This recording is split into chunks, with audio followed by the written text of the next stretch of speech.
De servos a filhos. Comentário de Mário Persona.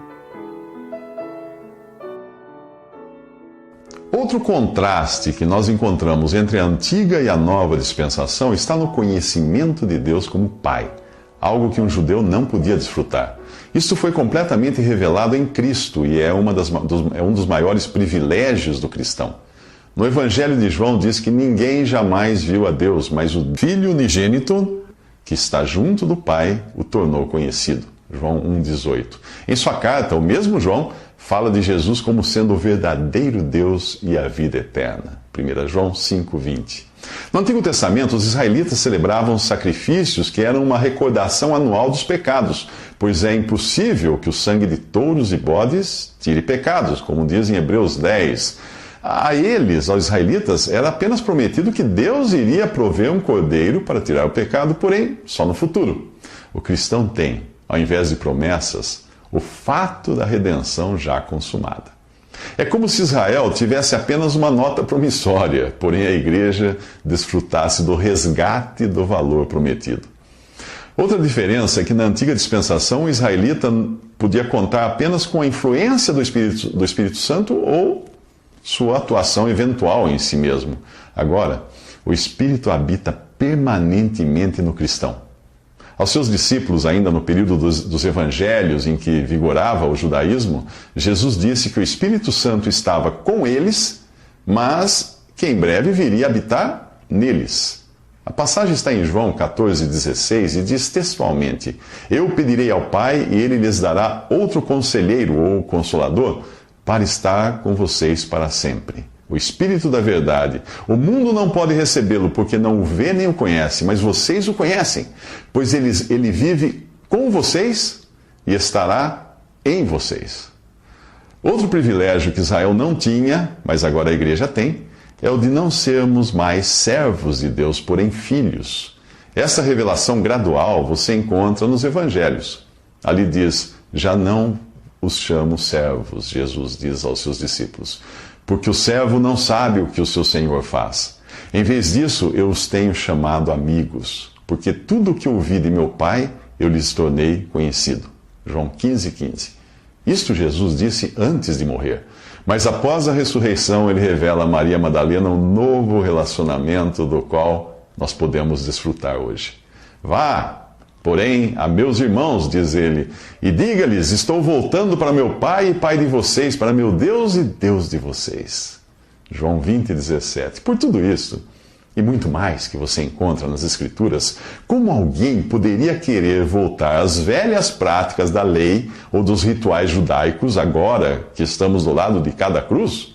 Por que buscar no Antigo Testamento um modelo de adoração com aqueles que não podiam nem ter a certeza de sua salvação, que precisavam de um templo de pedras, instrumentos musicais, de muito ouro para adorar a Deus? Como buscar bênçãos terrenas agora que o Deus e Pai de nosso Senhor Jesus Cristo nos abençoou com todas as bênçãos espirituais nas regiões celestiais em Cristo Jesus? Jesus conta uma parábola. A terra de um certo homem rico produziu muito bem. Ele pensou consigo mesmo: o que eu vou fazer? Não tenho onde armazenar minha colheita, então disse: já sei o que eu vou fazer. Eu vou derrubar os meus celeiros e eu vou construir outros maiores, e ali eu guardarei toda a minha safra e todos os meus bens, e eu direi a mim mesmo: você tem grande quantidade de bens armazenados para muitos anos. Descanse, coma, beba e alegre-se. Contudo, Deus lhe disse: insensato, esta mesma noite a sua vida lhe será exigida. Então, quem ficará com o que você preparou? Assim acontece com quem guarda para si riquezas, mas não é rico para com Deus.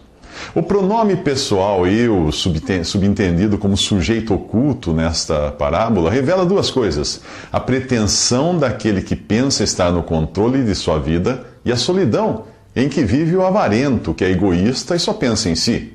A parábola fala ainda da loucura, que é achar que bens materiais possam garantir segurança e acreditar que a vida resume-se ao nosso tempo aqui na Terra. O insensato consulta a si mesmo sobre o que fazer com o que acumulou. Ele exclui Deus de seus planos, esquecendo-se de que todo ser humano tem em sua agenda um compromisso pétreo, isto é, que não pode ser adiado: encontrar-se com Deus. Para ninguém se esquecer disso, Deus repete 3 vezes na Bíblia: diante de mim todo joelho se dobrará e toda língua confessará que sou Deus. Isso está em Isaías 45, Romanos 14 e Filipenses 2. A diferença está em quando você dobra seus joelhos e confessa com a sua língua.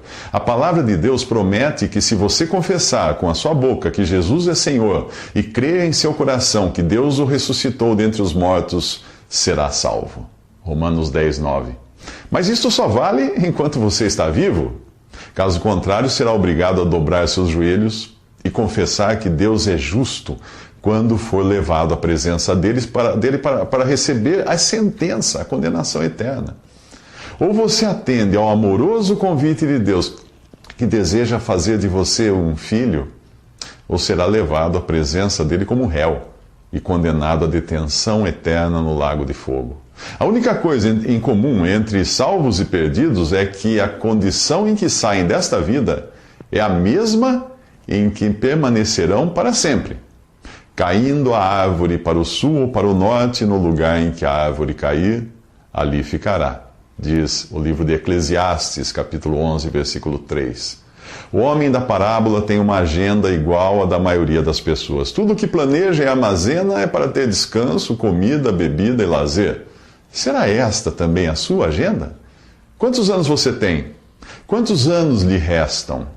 Se você passou dos 35, já entrou no segundo tempo da expectativa de vida, que no Brasil é de 70 e poucos anos.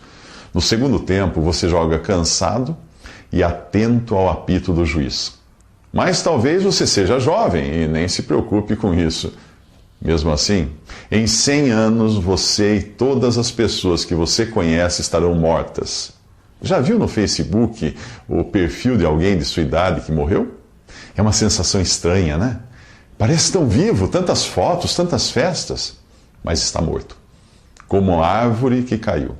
No lugar em que a árvore cair, ali ficará. Na passagem anterior, Jesus ensinava a multidão o comportamento adequado ao reino de Deus. Lembre-se de que fazer parte do reino não significa necessariamente estar salvo eternamente, pois o reino inclui joio e trigo. O reino é a esfera dos que reconhecem, ainda que só exteriormente, o senhorio de Cristo. Quando alguém na multidão pede a Jesus para julgar uma questão de herança familiar, ele deixa claro que não veio para se intrometer na divisão da riqueza entre os homens. Ele não foi um ativista social e nem veio consertar os sistemas do mundo. Ele veio resgatar e salvar pessoas do mundo. Depois de contar a parábola do rico insensato, Jesus se dirige aos discípulos, mostrando quais deveriam ser as suas prioridades. Portanto, eu lhes digo, não se preocupem com suas próprias vidas quanto ao que comer, nem com seus próprios corpos quanto ao que vestir. A vida é mais importante do que a comida e o corpo mais do que as roupas. Observem os corvos, não semeiam nem colhem, não têm armazéns nem celeiros. Contudo, Deus os alimenta e vocês têm muito mais valor do que as aves. Repare que ele não diz, não trabalhem para comprar comida e roupas. Se dissesse isso, estaria contradizendo sua própria palavra, dita por intermédio do apóstolo Paulo aos Tessalonicenses. Lá ele escreve, vocês mesmos sabem como devem seguir o nosso exemplo, porque não vivemos ociosamente. Quando estivemos entre vocês, nem comemos coisa alguma à custa de ninguém. Pelo contrário, trabalhamos arduamente e com fadiga dia e noite, para não sermos pesados a nenhum de vocês. Quando ainda estávamos com vocês, nós lhes ordenamos isto: se alguém não quiser trabalhar, também não coma. Pois ouvimos que alguns de vocês estão ociosos, não trabalham, mas andam se intrometendo na vida alheia.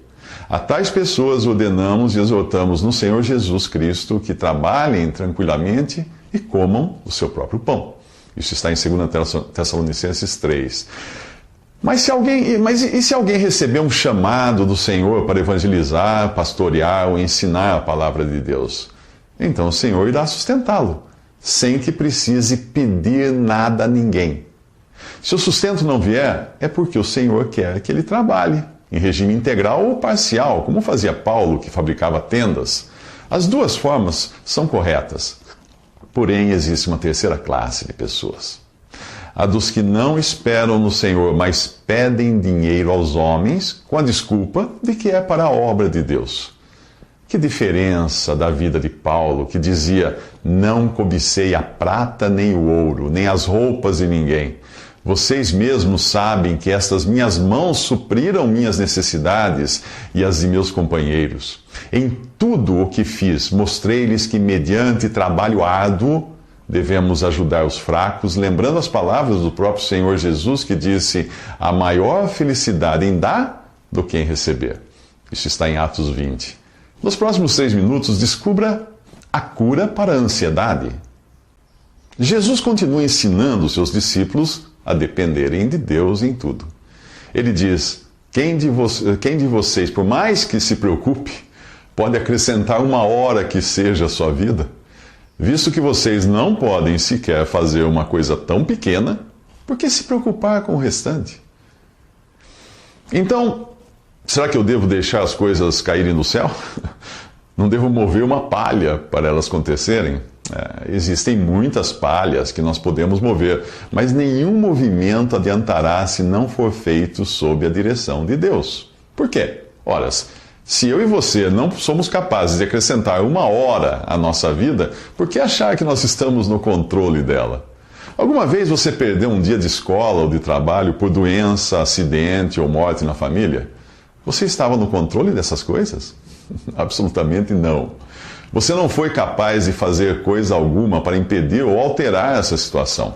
Você nem mesmo escolheu nascer neste país ou ter o corpo que tem.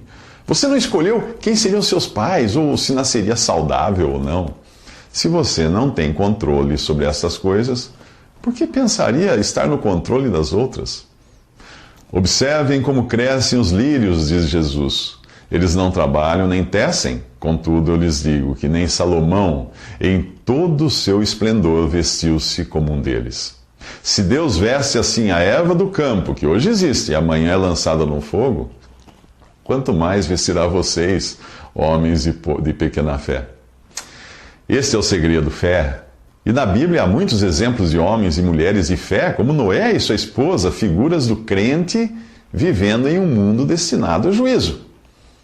Com que Noé estava ocupado? Certamente não com a melhoria do mundo para sua família, mas com a salvação de si mesmo, de sua família e de qualquer um que acreditasse na mensagem que ele pregava. Noé era um pregador da justiça divina, avisando a todos do dilúvio que viria e mostrando na prática que cria no que Deus disse. A enorme arca, construída em terra seca, antes de cair a primeira chuva, era visível a todos.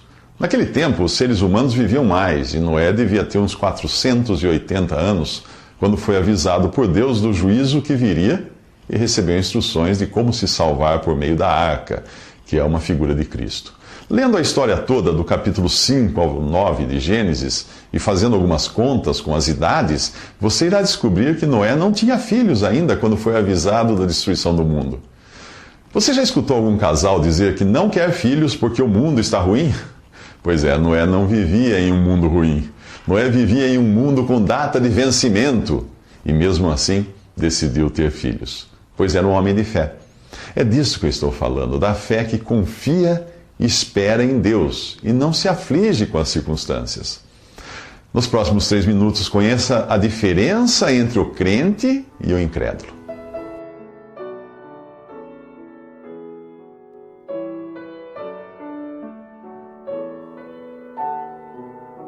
Visite Respondi.com.br. Visite também 3minutos.net.